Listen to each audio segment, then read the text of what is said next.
right, like I could just die any minute. Going for a ride down the side, PCH country limit. I don't need a guide, follow lights, take me where I wanna visit. Are you alive? Or just breathing? Cause I've been living life right, like I could just die any minute. Going for a ride down the side, PCH country limit. I don't need a guide, follow lights, take me where I wanna visit. Are you alive? Or just breathing?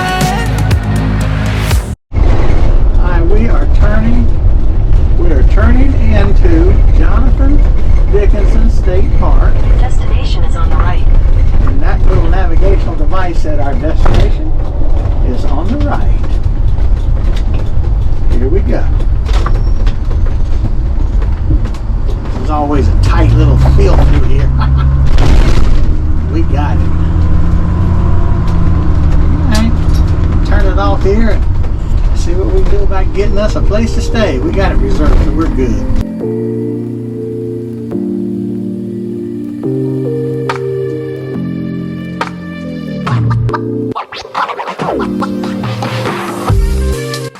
Okay, so we're on the boat tour from Jonathan Dickinson. We're going up the Loxahatchee River. And on our way to Trapper The pine trees up and down, they're called homestead. pine. They only grow here in Florida, and they only grow on high ground. It's about a half hour or so up the river here. Out of the water, And we're on the way. the white Take a little flowers picture are here. spring lily. The palm trees on your right are sable palms. They are the Florida state tree, and one of only two native palms in this area. The other native palm is a saw palmetto. Sable palms are where you get hurt the palms from. They're sometimes called swamp cabbage. And that's what the tree's got the nickname cabbage palm.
So him, his brother, and their friend, they continued on the rails, and they were actually headed down to Key West down in 1930 when they arrived at the Jupiter Inlet. They liked what they saw there and decided they were going to set up shop and have a small little trapping business there. And about 3 years later, Trapper ended up coming up to this property where we are today. It's about 9 miles by way of the river. So he arrived here in 1933. If you can imagine, Trapper, he was going by rowboat 9 miles into town, one way and one way back. Being the tall, giant kind of man he was, eventually people start wondering who he is, and there's a natural curiosity there. So they start making their way up the river as well to find out how he is living. Being the young, enterprising young man he was, he realized he could probably turn this into a business and make some money, which he did. So he opened the zoo and jungle garden. So here are some of the cages that he did have. He would have animals on display, anything that was native to Florida that he could trap. So anything from possums to rabbits to raccoons, gopher tortoises, bobcats, and at one point he even had a Florida panther. He didn't have that panther for very long though. Panthers, they have kind of a disgruntled disposition, so he ended up selling that panther to a zoo up in New York. If you come on, you can follow me this way here. We've also got these cages down here. He would have alligators on display. Now this was the 1930s. You didn't have large tourist attractions or big destinations to go to. You had mom and pop kind of shops to go and visit. But he still, of course, had the most important thing, I say, a part of any tourist destination, that's going to be a gift shop. So if there was a way that he could make extra money, he was definitely going to take advantage of it. Actually, right behind you guys there, that stand, that was his air plant stand. So there's about 10 or 15 or so air plants that are native to the state of Florida. Is that what hangs down from the tree? Yes. Was it moss? The Spanish moss, the large green leafy one on top there, that's a cardinal air plant, and there's also resurrection ferns. So if you're not from around here, you know, if you're down visiting from the north, nice little souvenir to bring home, show off to your friends. Yeah. What is that? That's bamboo. So Trapper planted that, and I'll tell you a little bit more about that in a minute. So he did have alligator cages, and the one down there closer to the water is actually quite small compared to the others here. That is because it belonged to a special alligator. That was Stumpy. Stumpy was a three-legged alligator, and for an extra fee, Trapper would offer to wrestle that alligator for you. So it was quite entertaining, to say the least. In addition to wrestling an alligator, selling air plants, he also would sell things like bamboo fishing poles, skin hats. Later, when Davy Crockett was real famous, Davy Crockett show, 50s? Okay, yeah. He also planted a bunch of fruit, and he had a fruit stand as well. So he came here, and he did all of the clearing. So he cut down all the pine, everything. And what you see left, we've got several mango trees that he has planted, and they still produce very large fruit now. So he chopped down all the wood, and he also went ahead and, realizing water is an important thing to have, he went ahead and dug a well. So he went about 10 feet down. We are actually still using that water source today, about 90 years later, which I think is really, really cool. Of course, we've had to modernize it with some modern equipment and go a little bit deeper. So Trapper, he could have had electricity out here, but he never did. He chose not to. So what he had to do was he had to purchase a gas-powered water pump, so that way he could fill the cistern on top of the bathroom, and we have one in the back of the property as well. So he could have indoor plumbing, no outhouses here. He had nice indoor plumbing. It was gravity fed, so the pressure wasn't that great, unfortunately. We're going to take a look at Trapper's Jeep over here. And if you guys have questions, of course, please stop me. So when he came here, he was going by boat, 9 miles one way, 9 miles back. He realized it would be a better investment and use of his time to have a vehicle. So of course, he owned several vehicles over the years, this being one of them. He did cut the roads in on this property even, when it was all forest and scrub here. Before he passed away, he sold this to a local mechanic in town. The mechanic had plans to restore it. Unfortunately, he never got around to it. The bamboo that he had planted, I'll mention that. So Trapper planted all of the bamboo along the river there, and he planted this tree. This is a sausage tree, and they serve a purpose of really trying to make you feel like you were in the jungle. So this sausage tree isn't native to Florida. There's actually only 2 in the state of Florida, and I think only 3 in the United States. Can you guys guess where it might be from? Any idea? Where he was from? Where this tree is, yeah. Costa Rica. The same place he was from? Nope. It's actually from Africa. Oh, okay. So it gets its name from the way that the fruit, the gourd-like fruit, grows. You see that? You can see one of the fruit hanging up there. It looks like Look it's right here. meat that's drying out. It has these beautiful large blooms. That was like a decoration. Blooms at night, then the blooms, they fall in the morning, and then we end up with this beautiful fruit. So he planted this and the bamboo to make you feel like you were in the jungle. And then the bamboo also, you saw once you got to the bamboo on the river, you knew you were at Trapper's place. You couldn't mistake it. You were at the right place. So we'll go inside his guest cabin here, but I just want to point out the hurricane log to give you a little bit of insight into the type of character Trapper had. He decided to rank hurricanes his own way, to say the least. So that storm in 1949 that he gave 3 stars to was actually had winds of 157 miles per hour and was just shy of a Category 5. But he just said it was just a 3-star, 3-star storm. He's waiting on the big one. He left out Hurricane Donna. Maybe if Hurricane Donna didn't come here. Oh, maybe.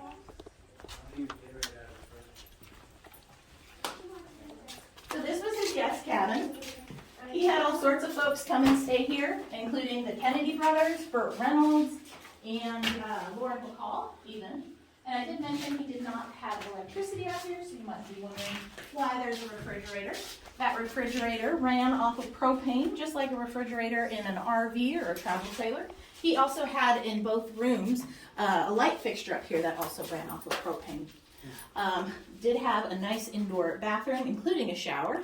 Not something you see out in the wilderness, if you will. There's a shower in there. There is a shower I in think there. that's one to go through. A little bit about the construction of all the buildings out here. I mentioned he had all of this timber that he cut down. You might wonder what he did. He built everything with it. So this is made out of Florida/pine. When you take off the outer 1/4 inch to 3/4 of an inch of bark and you let it dry out for about 3 or 4 months, it becomes incredibly durable, very hard to even drive a nail into, and naturally rot and insect resistant. That's why these structures are still here, still looking as good as they do. And everything was done, it was hand hewn.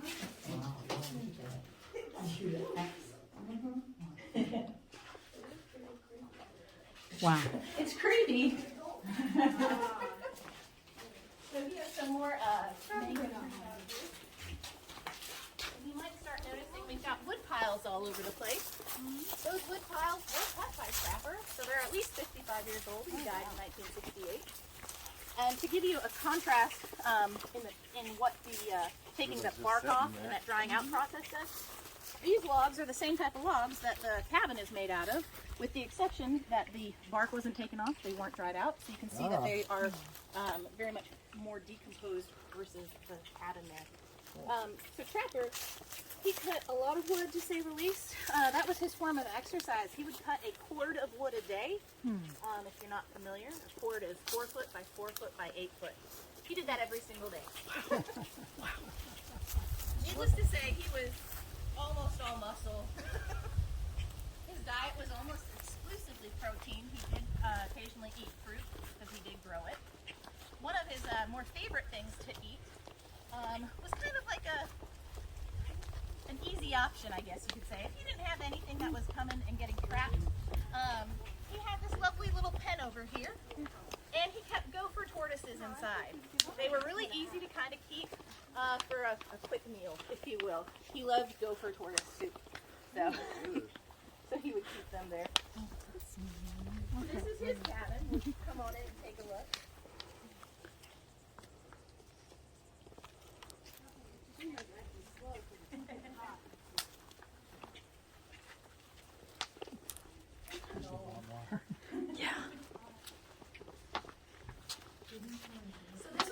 His utility shed, storage shed as well. When he was alive, he had about 300 or 400 traps that he had stored in here. He enjoyed playing cards. He would have either the guests come over or sometimes friends would come over late at night and they would play cards here around the table. If ever he ran out of money while they were playing, he would politely excuse himself from the table and then come back after a few minutes with some more money to keep playing. So those kind of stories fueled some rumors that he had buried treasure around the property. And about 40 years ago, some rangers kind of ran into some. They were doing restoration on this fireplace here, and they found about $1,800 in coins, which would have been enough to buy a vehicle at the time. Those coins are now in the state archive in Tallahassee. Most likely, he probably used it just as a temporary piggy bank, because I cannot imagine carrying around all of that change in my pockets from everybody's admission all day. It would get pretty heavy. So Trapper, a little bit more information about him in World War II. So Camp Murphy was where Jonathan Dickinson State Park is today. And it was a radar training facility. There was a large influx of folks that weren't from here, about 5,000 to 7,000. They didn't know how to deal with alligators or snakes or spiders or anything, but they knew this wild man nearby was here, so they hired him as a civilian to take care of their wildlife issues. He later then had some friends say, "Hey, you need to get married so that way you won't get drafted into World War II." Did you ever get married? He did get married, didn't have any children. Got married, but got drafted anyway. He ended up in Texas doing his training. He was a military police officer, and in all the places he could have been stationed all over the world, he was stationed back at Camp Murphy, most likely due to the commander's request. He wasn't the best soldier by any means. He would cut off his uniform, make it into shorts. He would often take his patrol vehicle, leave camp, and come over this way to check on his animals. There is a photo of him and his wife there in the middle, if you're curious. Her name was Lucille. Footed, wearing cut off pants into shorts and a bandana. I believe he's holding an indigo snake there. You can see him on the left there with Stumpy. His front right leg is missing a portion, and he is also missing a portion of his tail, most likely from an alligator fight with another one. So he became known as the Wild Man of the Loxahatchee, and he played into that. When he arrived in Jupiter, it was the 1930s, and the movie Tarzan had come out around that time, so he also got that nickname. Played into it, he would swing out across vines over the river. That sounds fun. Do we get to do that today? I don't know that he's got vines. As he got older, though, he transitioned to a jungle guide. You can see he's got the pit helmet and the khaki shirt. Which is exactly what Weissmuller did. Yeah, I'm not a Weissmuller fan. We'll walk on towards the Chicky Hut here. So 1950s, 1960s come around, government regulations start coming around, and they start putting down regulations as far as the bathrooms. They want better standards, and also animal welfare is important as well. And he realized that it was going to be too difficult to be able to bring things up to standards, so he ended up shutting down his doors, unfortunately. Sorry. Walking backwards is not always easy. This was his Chicky Hut. He really wanted you to be able to come and spend the day and spend as much time as possible. So the other thing he would use all that wood for was he would keep fires going all day long. So that way you could cook your lunch. If you had a full belly, you'd probably hang out a little bit longer. So this was a picnic area. It's actually very cool. Chicky is the Seminole word for home. So these actually have sleeping lofts up top. Oh. Typically it would have had a thatch roof, but he realized very early on that he was constantly having to replace it, so he went with a metal roof here. And in case you were wondering how much property is out here, there is about, or Trapper had at his highest, 1,100 acres. We currently have about 850 or so. That was his. So during the 1930s, 1940s, trapping was very profitable, very lucrative. He could sell a raccoon pelt for $2.50, a river otter for about $15, and a good-sized alligator for $35, which was 5 weeks worth of pay. So with one animal, he could get 5 weeks worth of pay. So he was doing very well for himself, and most people were having a hard time just making ends meet. So he would go to back tax auctions, pay off back taxes on a piece of property, and he got this acreage out here anywhere from $2 and $4 an acre. Trapper was always punctual. He was always on time, and he never missed a meeting. One day in July of 1968, he was supposed to meet with his niece and nephew who were heading back up to Indiana. He was going to say hi quickly and kind of let them go on their way, and he never made it, unfortunately. A few days passed, so then his friend decides he better check on him. There was one person in town who still had a key to Trapper's gate out here, and that was John DeBose. He came out after about 3 days or so, and he unfortunately found Trapper, that Trapper had died, and what the coroner ruled as a self-inflicted gunshot wound to the gut. A miserable way to go. Of course, you've got a legendary man. Of course, his death is legendary as well. There are a lot of theories around that. Most people don't agree that it was self-inflicted, because that is a miserable way to go with a gunshot wound. Yeah, unless it was an accident. So what was interesting was he was found under the Chicky Hut here. There weren't any footprints in the sand, and there were human footprints in the sand, and there weren't any fingerprints on the shotgun. It was as if the shotgun had been wiped clean, not even his own. So there's some speculation. It doesn't also make sense that he would have done that. If he would have been an instant millionaire had he sold the property. I point that way because that's where the state park is. Had he sold the property to the state park. So there's really cool stuff. Really cool information.